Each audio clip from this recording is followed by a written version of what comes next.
Or Jésus, un jour de sabbat, passait à travers des champs de blé, et ses disciples se mirent, chemin faisant, à arracher des épis. Les pharisiens lui disaient: Regarde ce qu'ils font le jour du sabbat, ce n'est pas permis.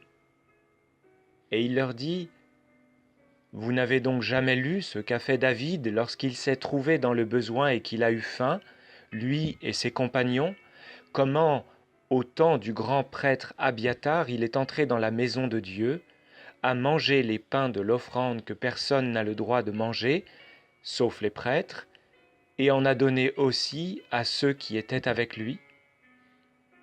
Et il leur disait: Le sabbat a été fait pour l'homme, et non l'homme pour le sabbat, de sorte que le Fils de l'homme est maître même du sabbat. Salut à toi, je suis Reza. Aujourd'hui, je souhaite aborder avec toi de qu'est-ce que Dieu attend de l'homme pour que l'homme, pour que Dieu puisse prendre plaisir dans sa vie.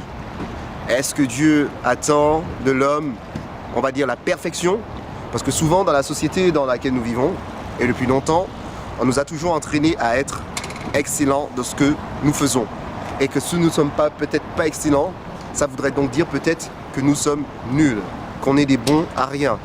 Et souvent, même au travers de la loi, c'est-à-dire dans l'époque de l'Ancien Testament, dans la Bible, si on regarde à la vision chrétienne, c'était aussi l'excellence qui était visée et la perfection. Et si on n'était pas dans l'excellence ou la perfection, là aussi, en quelque part, on était séparés de Dieu. Mais on voit que dès lors que Jésus est venu, dans Marc 2, à partir du verset 23, mais c'est surtout à la fin de ce chapitre-là, donc vers verset 26, Jésus dit que la loi, elle avait été faite pour l'homme, mais que l'homme même n'avait pas été fait pour la loi.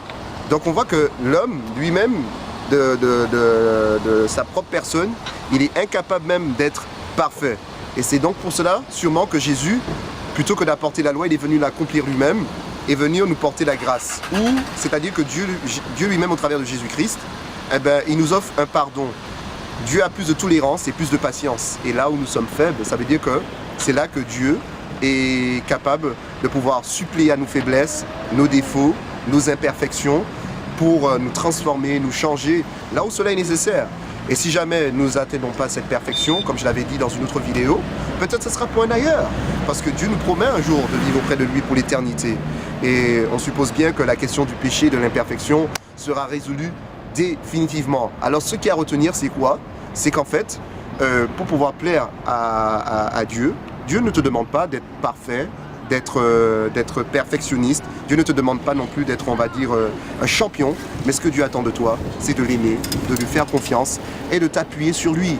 Obéis-le par rapport à sa parole, c'est-à-dire par rapport à la Bible, et Dieu prendra plaisir en toi.